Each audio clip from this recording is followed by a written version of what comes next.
जय हिंद जय बिहार। देखिए ये इकोनॉमिक्स का कुछ महत्वपूर्ण प्रश्न है, ध्यान से देखिए शायद आ जाए। आर्थिक नियोजन किसे कहते हैं, पहला सवाल। और नियोजन का उद्देश्य क्या है, दूसरा सवाल है। ये आया है इम्पोर्टेंट 11 में। नियोजन का अर्थ आर्थिक प्राथमिकताओं, नियोजन का अर्थ आर्थिक प्राथमिकताओं के आधार पर लक्ष्यों का निर्धारण कर उन्हें एक निश्चित अवधि में पूरा करने का प्रयास ही आर्थिक नियोजन है। आर्थिक प्राथमिकताओं के आधार पर लक्ष्यों को निर्धारण कर उन्हें एक निश्चित अवधि में पूरा करने का प्रयास ही आर्थिक नियोजन है, पहला सवाल। दूसरा, नियोजन का उद्देश्य क्या है। भारत एक अर्धविकसित राष्ट्र है। देश के अधिकांश नागरिकों को जीवन स्तर निम्न है, अतः आर्थिक विकास की दर को अधिक तीव्र बनाना हमारी योजनाओं का मुख्य उद्देश्य है। आर्थिक क्षेत्र में आत्मनिर्भरता की प्राप्ति, निर्धनता निवारण, रोजगार के अवसरों में वृद्धि तथा सामाजिक एवं आर्थिक न्याय की स्थापना भारत में आर्थिक नियोजन के अन्य मौलिक उद्देश्य हैं। अगला है मिश्रित अर्थव्यवस्था क्या है।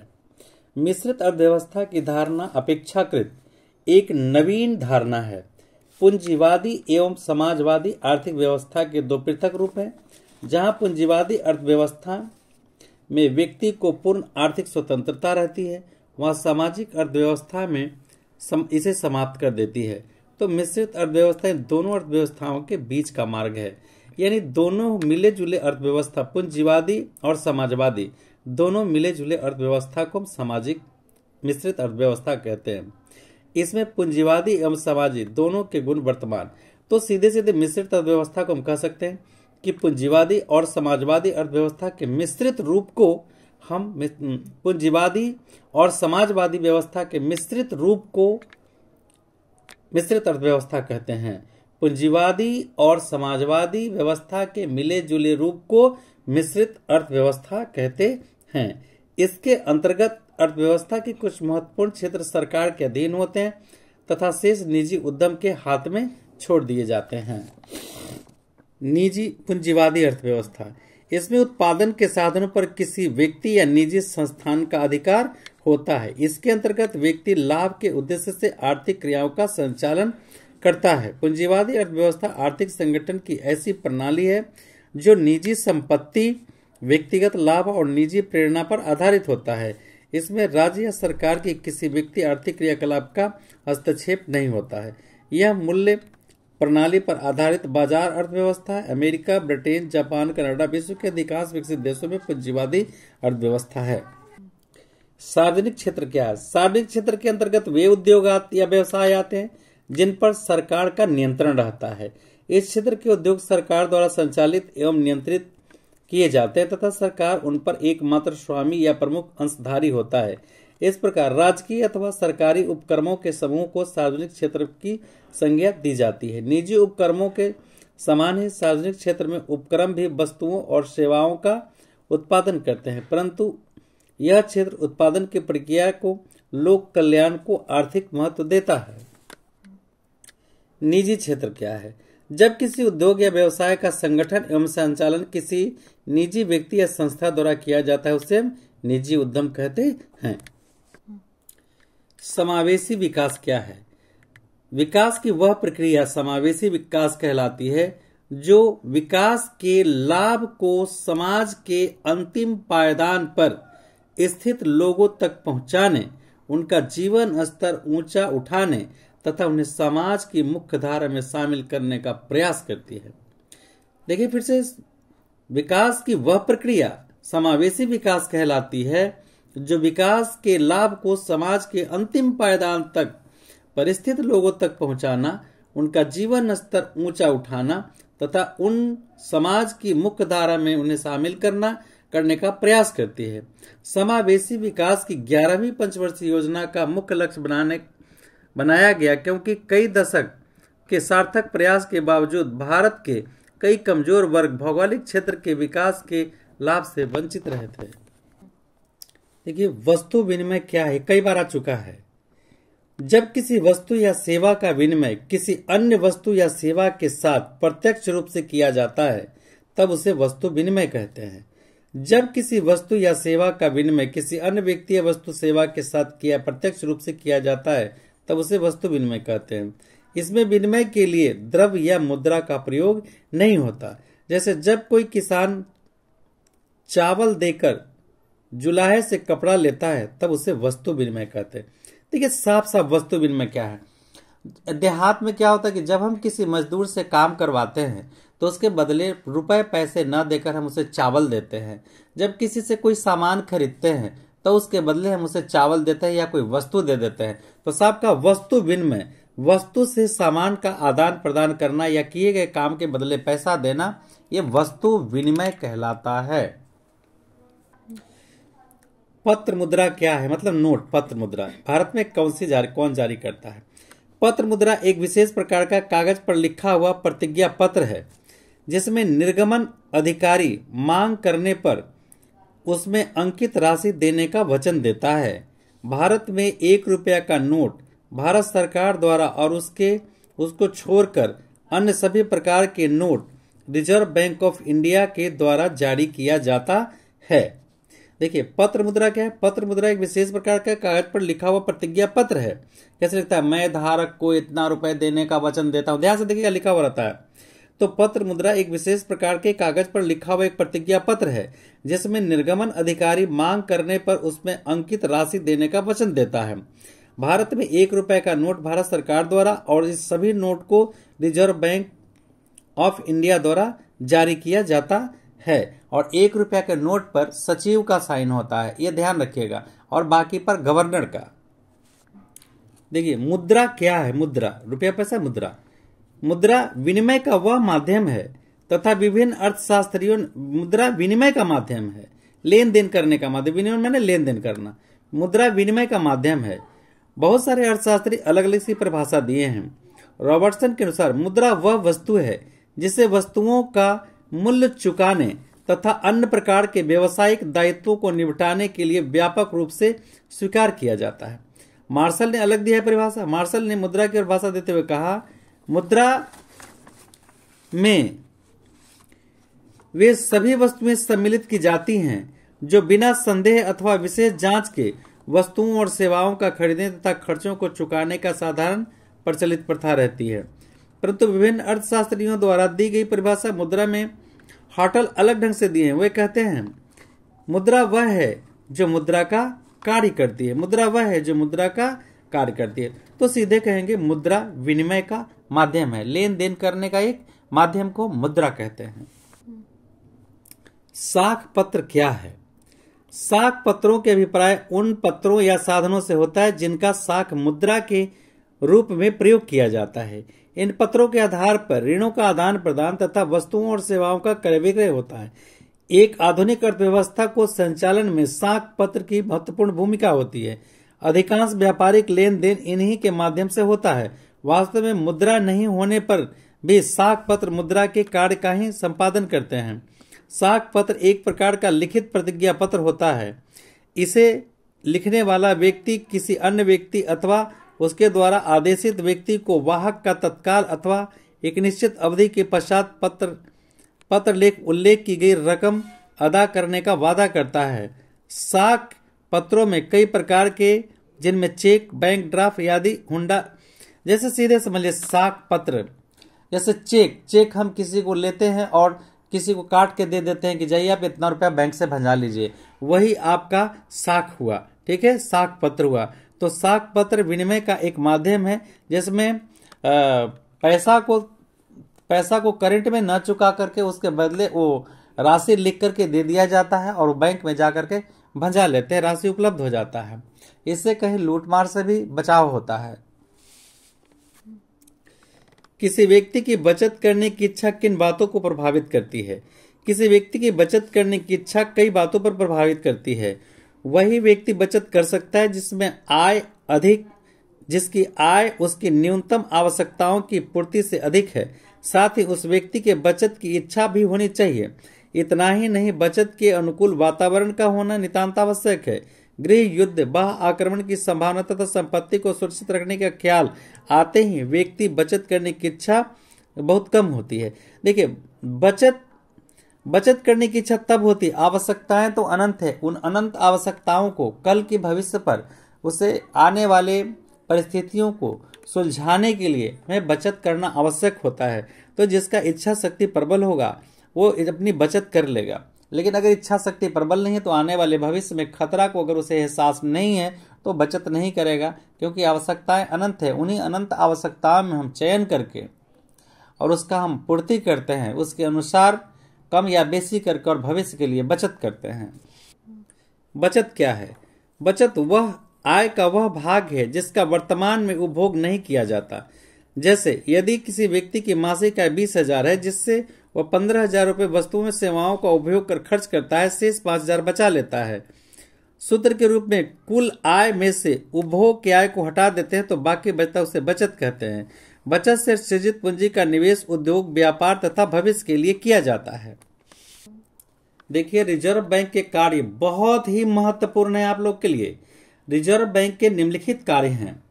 इस तरह से पत्र मुद्रा का निर्गमन, अभी बताया थोड़ी देर पहले, पत्र मुद्रा जारी करने का अधिकार रिजर्व बैंक को है। पत्र मुद्रा का निर्गमन, रिजर्व बैंक नोट निर्गमन, पत्र मुद्रा जारी करने का एक अधिकार, 1 रुपया के नोट को छोड़कर बाकी अन्य रुपए का नोट जारी करने का अधिकार रिजर्व बैंक को है। साख का नियमन, पत्र मुद्रा जारी करने के साथ ही भारतीय रिजर्व बैंक देश की साख का भी नियमन एवं नियंत्रण करता है। तीसरा, सरकार का बैंकर, सरकार के बैंकिंग संबंधी सभी कार्य रिजर्व बैंक द्वारा संपन्न किए जाते हैं। भारतीय रिजर्व बैंक सरकार के बैंकर, एजेंट एवं सलाहकार के रूप में कार्य करता है। बैंकों का बैंक, चौथा पॉइंट है, रिजर्व बैंक देश के सभी बैंकों का बैंक होता है और यह उनको पथ प्रदर्शन करने के साथ साथ उन पर नियंत्रण भी करता है।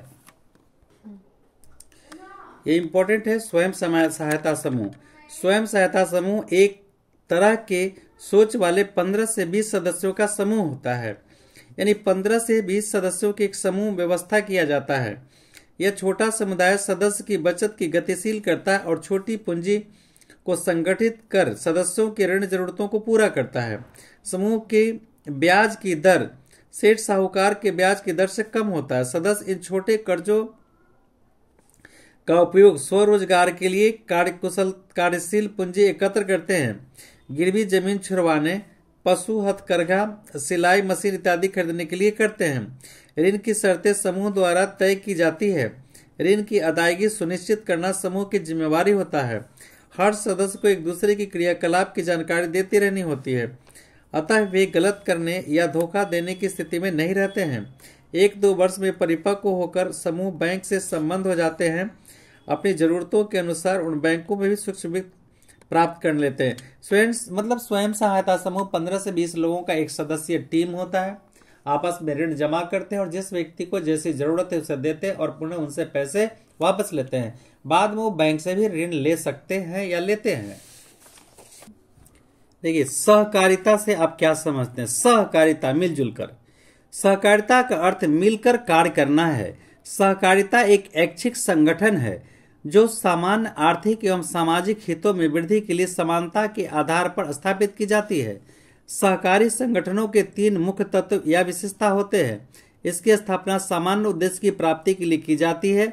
इसका संगठन एवं प्रबंधन प्रजातांत्रिक सिद्धांतों के आधार पर होती है। सहकारिता ऐसे व्यक्तियों का ऐच्छिक संगठन है जो सामान्यतः स्व सहायता एवं प्रजातांत्रिक व्यवस्था के आधार पर सामूहिक एवं आर्थिक सामाजिक हितों के लिए कार्य करता है। सहकारी संस्थाओं को कृषि ऋण का आदर्श स्रोत माना जाता है। यह ज्यादातर ग्रामीण क्षेत्रों में होता है। आर्थिक विकास क्या है? आर्थिक विकास आय या उत्पादन में वृद्धि है जो उत्पादन की तकनीक की एक अर्थव्यवस्था के ढांचे में परिवर्तन से प्राप्त हो। जैसे हरित क्रांति एवं भूमि सुधार के कारण कृषि के उत्पादन में वृद्धि हुई। हम आर्थिक विकास का सूचक मान सकते हैं।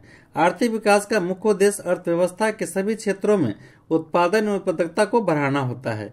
इसके लिए अर्थव्यवस्था के निष्क्रिय साधनों को गतिशील किया जाता है। मुद्रा से क्या तात्पर्य तो बता चुके, कार्य बताना है। फिर से बता देते हैं। मुद्रा वह वस्तु है जो विनिमय के माध्यमों में मूल्य मापन का कार्य करता है, जिसके रूप में धन या संपत्ति का संचय किया जाता है। एक आधुनिक अर्थव्यवस्था में मुद्रा अनेक महत्वपूर्ण कार्य संपादन करता है। इसके मुख्य कार्य निम्नलिखित है। नंबर 1, विनिमय का माध्यम, मतलब लेन देन का माध्यम मुद्रा है। मूल्य को मापने का साधन, किस वस्तु का क्या मूल्य लगे उसको नापने का साधन मुद्रा है। मूल्य का संचय, हम इसे आसानी से संचय कर लेते हैं, जमा कर लेते हैं। विलंबित भुगतान का मान, जो विलंबित में भुगतान करना होता है उसे आसानी से हम भुगतान कर देते हैं मुद्रा के माध्यम से। देखिए, व्यवसायिक बैंक के प्रमुख कार्य बहुत ही इंपॉर्टेंट है। व्यवसायिक बैंक के कार्य, पहले जमा स्वीकार करना, तो लोगों की बचत को जमा करने या स्वीकार करना व्यवसायिक बैंकों का महत्वपूर्ण कार्य होता है।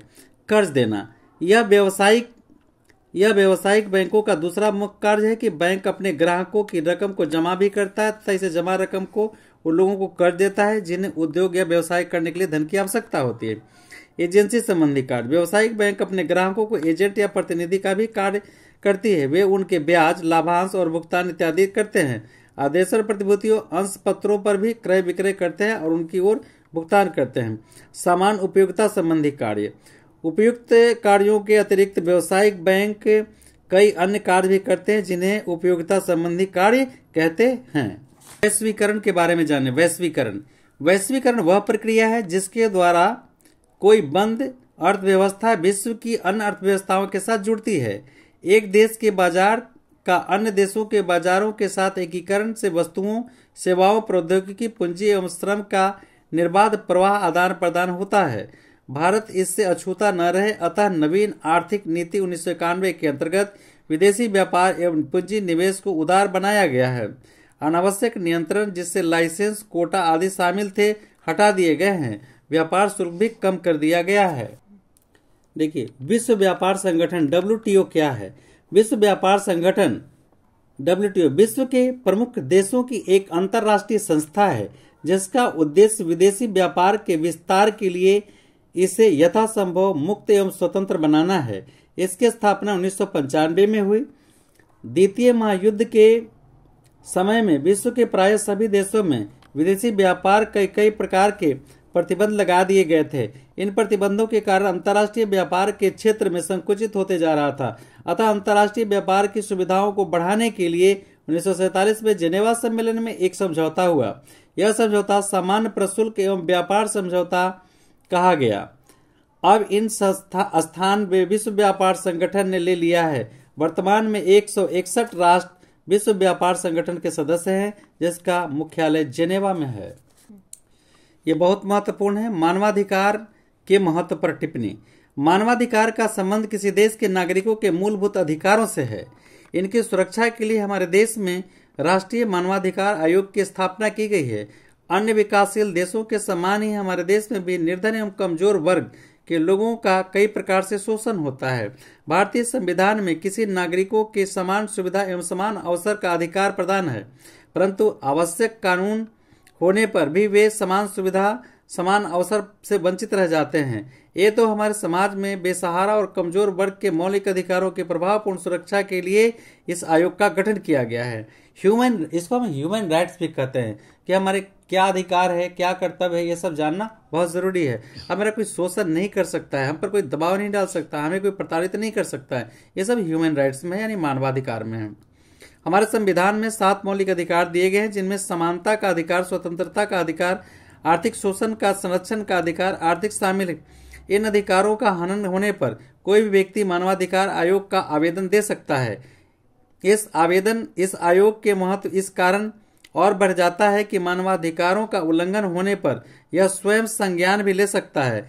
जैसे बिहार के मानवाधिकार आयोग ने पिछले लगभग 1 वर्ष में भूख से मौत, सामाजिक सुरक्षा नियमों का अवहेलना तथा निर्धनता निवारण योजनाओं का कार्यान्वयन जैसे मामलों में स्वतः संज्ञान लेकर प्रभावी हस्तक्षेप किया है। अब देखिए ATM स्वचालित मशीन, ऑटोमेटिक टेलर मशीन। यह एक प्रकार का प्लास्टिक का मुद्रा होता है जिसे ग्राहक बैंक के नियमानुसार जब चाहे जितना चाहे पैसा, एक नियम के अनुसार पैसा जमा भी कर सकते हैं और निकाल भी सकते हैं। पहले ऐसी व्यवस्था थी कि ATM से केवल पैसे निकाले जाते थे, अब हम ATM से पैसे जमा भी कर सकते हैं। ऐसी व्यवस्था हो चुकी है। आय क्या है? आय वह मापदंड है जिसके द्वारा देश के आर्थिक विकास की स्थिति का आकलन किया जाता है। किसी भी अर्थव्यवस्था के लिए उसके नागरिकों में व्यक्तिगत अथवा सामाजिक आय संपन्नता विपन्नता की पहचान है। समग्र रूप से इसे प्रति व्यक्ति और राष्ट्रीय आय के रूप में मापा जाता है। ये सकल घरेलू उत्पाद क्या है? किसी भी देश में किसी दिए हुए वर्ष में वस्तुओं और सेवाओं का कुल मात्रा में उत्पादन की जाती है, उसे सकल घरेलू उत्पाद कहते हैं। प्रति व्यक्ति आय, प्रति व्यक्ति आय को ज्ञात करने के लिए देश विशेष की राष्ट्रीय आय में उस देश की कुल जनसंख्या से भाग दिया जाता है। जो भागफल आता है उसे प्रति व्यक्ति आय कहते हैं। देखिए, प्रति व्यक्ति के बाद राष्ट्रीय आय, तो ये क्या होता है? भारत में राष्ट्रीय आय की गणना केंद्रीय सांख्यिकी संगठन द्वारा होती है। इसकी स्थापना 1954 में केंद्रीय राष्ट्रीय संगठन के आंकड़ों के आकलन करने के लिए किया गया। यह संस्था नियमित रूप से प्रति वर्ष राष्ट्रीय आय के आंकड़ों को प्रकाशित करती है। भारत में राष्ट्रीय आय की गणना किस संस्था द्वारा की जाती है? इसका उत्तर हुआ राष्ट्रीय आय क्या है। देखिए, ये बहुत इंपॉर्टेंट है। राष्ट्रीय आय की परिभाषा देने के पूर्व हम कुछ विख्यात अर्थशास्त्रियों की दी गई परिभाषाओं को चिन्हित करेंगे। प्रोफेसर अल्फ्रेड मार्शल ने कहा, किसी देश की श्रम एवं पूंजी का देश के प्राकृतिक संसाधनों का उपयोग करने से प्रति वर्ष भौतिक एवं अभौतिक वस्तुओं पर विभिन्न प्रकार की सेवाओं का जो शुद्ध समूह उत्पन्न होता है उसे राष्ट्रीय आय कहते हैं। प्रोफेसर के बारे में ले लें। एक अन्य देखिए, मुख्य रूप से देश की संपूर्ण श्रम शक्ति तथा पूंजी के सहयोग तथा देश में उपलब्ध प्राकृतिक संसाधनों का उपयोग करके जो भौतिक और अभौतिक उत्पादन होता है उसे मौद्रिक रूप में व्यक्त मूल्य को राष्ट्रीय आय कहते हैं। देखिए, उपभोक्ता के कौन कौन से अधिकार है इसका वर्णन करना है। तो पहला है सुरक्षा का अधिकार। उपभोक्ता को यह सुरक्षा का अधिकार है कि जो सामान हम कहीं से भी लेते हैं, अगर वो खराब निकल जाता है तो हम अदालत में, इसके लिए अलग उपभोक्ता अदालत होता है, उसमें हम अपना आवेदन दे सकते हैं। फिर सूचना पाने का अधिकार, वस्तु को टूटने या पसंद करने का अधिकार, चुनने या पसंद करने का अधिकार, सुनवाई का अधिकार, शिकायत निवारण या क्षतिपूर्ति का अधिकार। अगर उसका सामान खराब हो जा सकता है तो हम उसे बदलेंगे या क्षतिपूर्ति कर सकता है। उपभोक्ता शिक्षा का अधिकार। उपभोक्ता संरक्षण हेतु सरकार क्या प्रणाली बताई है, कैसे हम उसका निवारण, कितने पैसे के सामान पर कैसे हम कौन सी अदालत में हम अपील करेंगे, इसके बारे में जरा देखिए।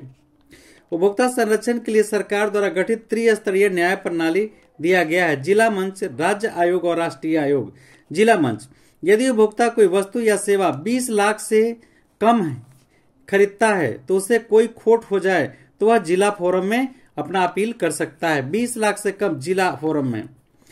अब जब ये राज्य फोरम में वैसे उपभोक्ता शिकायत कर सकते हैं जो कोई वस्तु 20 लाख रुपए से अधिक और 1 करोड़ रुपए से कम खरीदने के, यानी 20 लाख रुपए से कम के जो रहेगा तो जिला मंच पर इसका आवेदन दिया जाएगा, और 20 लाख से अधिक 1 करोड़ तक रहेगा, 1 करोड़ के नीचे रहेगा तो राज्य फोरम में, और उसके ऊपर रहेगा तो राष्ट्रीय फोरम में अपील कर सकते हैं।